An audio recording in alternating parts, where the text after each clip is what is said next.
Hello दोस्तों, अनोद academy में आप सभी का स्वागत है। रीट परीक्षा 2021 आज संपन्न हुआ, जिसमें लेवल 2 जो छठी से 8वीं तक के लिए था और जो छठी से 8वीं क्लास के अध्यापक बनेंगे।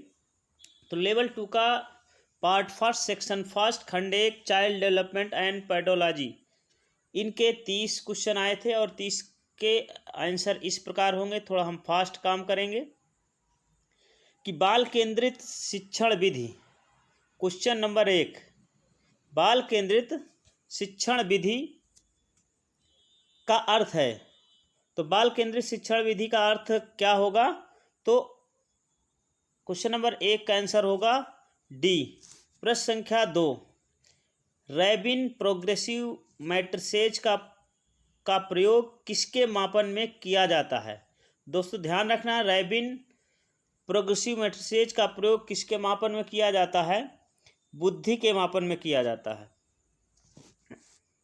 क्वेश्चन नंबर 3,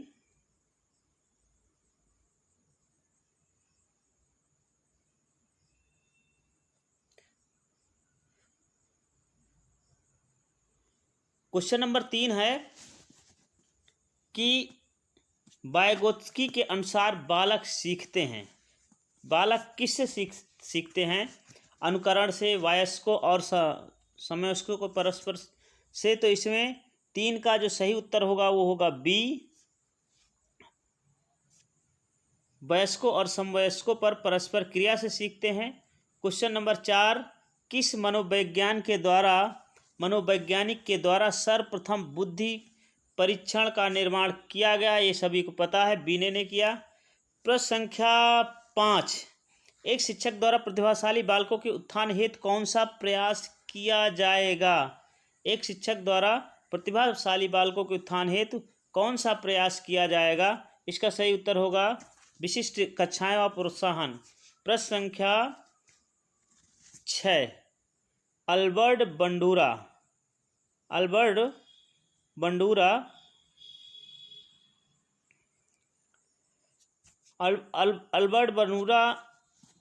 के अनुसार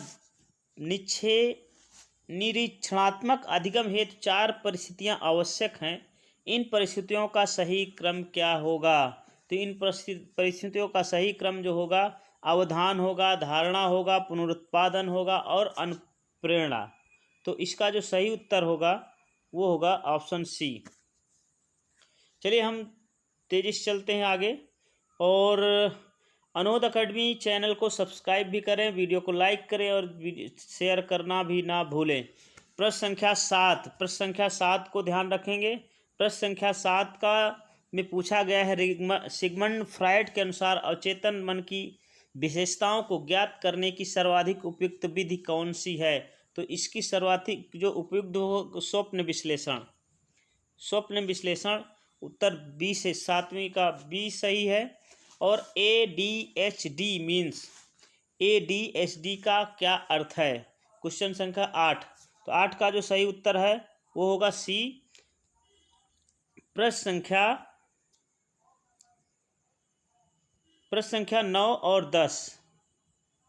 प्रश्न संख्या 9 में पूछा गया है कि एक परीक्षण जो व्यक्ति की किसी एक या अधिक क्षेत्रों में उनकी विशेषताओं और कमियों को व्यक्त करने के लिए बनाया जाता है, उसे क्या कहते हैं? उपचारात्मक परीक्षण कहते हैं, एक्शन रिसर्च कहते हैं।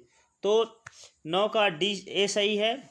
10, क्वेश्चन नंबर 10 ये कहता है कि भारतीय संविधान में कौन से संशोधन द्वारा शिक्षा का अधिकार सम्मिलित किया गया? तो 86वें संविधान संशोधन द्वारा, ये सभी को पता है। एनसीएफ 2005 में कला शिक्षा को जोड़ने का उद्देश्य क्या है? देख, बिल्कुल बहुत ही शानदार प्रश्न है ये। तो कला शिक्षा जोड़ने का जो उद्देश्य है एनसीएफ में, वो है सांस्कृतिक विरासत की सराहना। तो सांस्कृतिक विरासत सराहना के लिए कला को जोड़ा गया। विकास कभी ना समाप्त होने वाली प्रक्रिया है, यह विचार संबंधित है। किससे संबंधित है? निरंतरता से संबंधित है। प्रश्न संख्या 13, निम्नलिखित में से कौन सा बुद्धि का घटक नहीं है? तो स्मृति बुद्धि का घटक नहीं है। प्रश्न संख्या 14। प्रश्न संख्या 14 है, निम्नलिखित में से प्रश्न संख्या 14 निम्नलिखित में से बालक की कौन सी प्रक्रिया मनोगत्यात्मक नहीं है। तो मनोगत्यात्मक क्रिया जो है वो आपकी सोचना नहीं है। क्या नहीं है? सोचना। प्रश्न संख्या 15 व्यक्तित्व को मापने के लिए 16 पीएफ प्रश्नावली किसने दिया। तो व्यक्तित्व को मापने के लिए 16 पीएफ प्रश्नावली दिया है आर.बी. कैपिटल ने। सही उत्तर इसने लगा रखा है। जिसका भी पेपर है बहुत अच्छा उत्तर लगा रखे।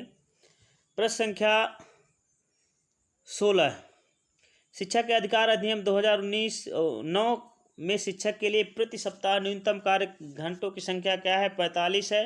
न्यूनतम कार्य घंटों की संख्या 45 है। एक विद्यालय के प्रधानाचार्य द्वारा विद्यार्थियों की विभिन्न संवेगात्मक समस्याओं के कारणों को पहचानने व उन्हें दूर करने हेतु कौन सा अनुसंधान किया जाता है? तो कौन सा अनुसंधान? क्रियात्मक अनुसंधान। ऑप्शन ए सही है। प्रश्न संख्या 8, निम्नलिखित में कौन सा सिद्धांत परिणामों द्वारा सीखने से संबंधित है? कौन सा सिद्धांत? 18, क्वेश्चन नंबर 18 जो है, 8 नहीं 18 है, जो परिणामों के सीखने से संबंधित है। तो इसका सही उत्तर होगा ए। प्रश्न संख्या 19, जब हम वर्तमान स्कीम का प्रयोग बाह्य जगत के विश्लेषण हेतु करते हैं तब उसे कहा जाता है? क्या कहा जाता है? उसे आत्मसातीकरण कहा जाता है।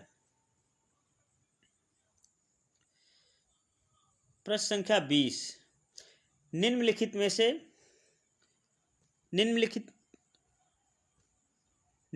में से प्रक्षेपी परीक्षण की विशेषता नहीं है। यहाँ ध्यान रखना, विशेषता नहीं बताना है। तो वस्तुनिष्ठ, ये विशेषता नहीं है। निम्नलिखित में कौन सी विशेषता प्रतिभावान शिक्षार्थी की है? ऑप्शन ए सही। यदि कक्षा की गतिविधियाँ अधिक चुनौतीपूर्ण नहीं होती हैं तो वो कम प्रेरित अनुभव करता है और ऊब जाता है। जब प्रतिभावान छात्रों को उसके योग्यता के अनुकूल काम नहीं मिलता है तो वो उबने लगता है। विशेष आवश्यकता वाले बच्चों को शामिल करना क्या कहलाता है? तो विशेष आवश्यकता के बच्चों को शामिल करना शिक्षण के प्रति, ऑप्शन सी सही है, शिक्षण के प्रति दृष्टिकोण, विषय वस्तु और धारणा परिवर्तन की अपेक्षा रखता है। नेक्स्ट क्वेश्चन में चलते हैं। 23, क्वेश्चन नंबर 23 पे चलते हैं। 23 में जो पूछा गया है समस्या समाधान नहीं है। इसमें ये पूछा गया कि समस्या समाधान नहीं है, एक कौशल जो सीखा जा सकता और जिसका अभ्यास किया जा सकता है। तो 23 का जो सही उत्तर है वो होगा लक्ष्योन्मुख नहीं होगा, समझ और क्रमिक चरणों के प्रयोग पर आधारित ये भी नहीं होगा, संगीत संबंधी योग्यता, समस्या समाधान में संगीत संबंधी योग्यता नहीं है। प्रश्न संख्या 24 है, प्रासंगिक परीक्षण व्यक्तित्व को मापने की प्रक्षेपी विधि है। निम्नलिखित में से कौन सा सृजनात्मकता की ओर ले जाता है? तो सृजनात्मकता की ओर ले जाने वाला अपसारी चिंतन है। यदि बालक की वास्तविक आयु 13 वर्ष है और मानसिक आयु 14 वर्ष है तो बुद्धि उपलब्ध क्या होगी? तो मानसिक आयु बटे वास्तविक आयु बराबर 107.9। ऑप्शन बी सही है। प्रश्न संख्या 27 में ये पूछा गया है कि सीखने का क्लासिकल कंडीशनिंग सिद्धांत किसने प्रतिपादित किया? तो किसने प्रतिपादित किया? बी पावलोव ने प्रतिपादित किया। तो उसका उत्तर ये सही होगा। प्रश्न संख्या 28, अब बाल अपराध का कारण क्या है? बाल अपराध का कारण माता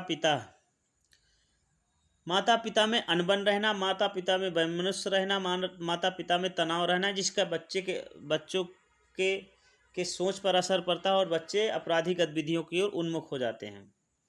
चलते हैं क्वेश्चन नंबर 29 की ओर। और बालकों के मुफ्त एवं अनिवार्य शिक्षा अधिनियम 2009 में किस पर ध्यान नहीं दिया गया? ध्यान रखना। तो जो शिक्षा का अधिकार अधिनियम है तो 6 से 14 वर्ष के बच्चों की शिक्षा की बात करता है, लेकिन 14 वर्ष के पश्चात शिक्षा के बारे में बात नहीं करता है। इसलिए ये सही उत्तर होगा ऑप्शन डी। प्रश्न संख्या 30, निम्नलिखित में कौन सा चरण शोध को क्रियात्मक अनुसंधान बनाता है? तो कौन सा चरण क्रियात्मक अनुसंधान बनाता है? उपकल्पनाओं का निर्माण। जब उपकल्पनाओं का निर्माण करते हैं तो वो क्रियात्मक अनुसंधान बन जाता है। इस प्रकार दोस्तों मनोविज्ञान के इस पाठ के सभी उत्तर आपको मिल गए होंगे। आशा करता हूं कि आपको ये सारे उत्तर पसंद आए होंगे, और वीडियो को लाइक करें, शेयर करें, चैनल को सब्सक्राइब करना ना भूलें। अनोद अकेडमी के अन्य वीडियो, चाहे एक ही वीडियो आप देखिएगा, फिर इसके बाद वीडियो की गुणवत्ता आपको पता चलेगी, उसकी क्वालिटी पता चलेगी। इसमें जीएस फाउंडेशन के भी वीडियो हैं, और हिंदी ग्रामर और हिंदी साहित्य के इतिहास के कंप्लीट वीडियो आपको देखने को मिलेंगे। ज़रूर एक बार वीडियो देखें, और आपका समास सॉल्यूशन प्रश्न पत्र का हल देखने के लिए आपको बहुत बहुत धन्यवाद। मिलते हैं नेक्स्ट वीडियो में। जय हिंद, जय भारत।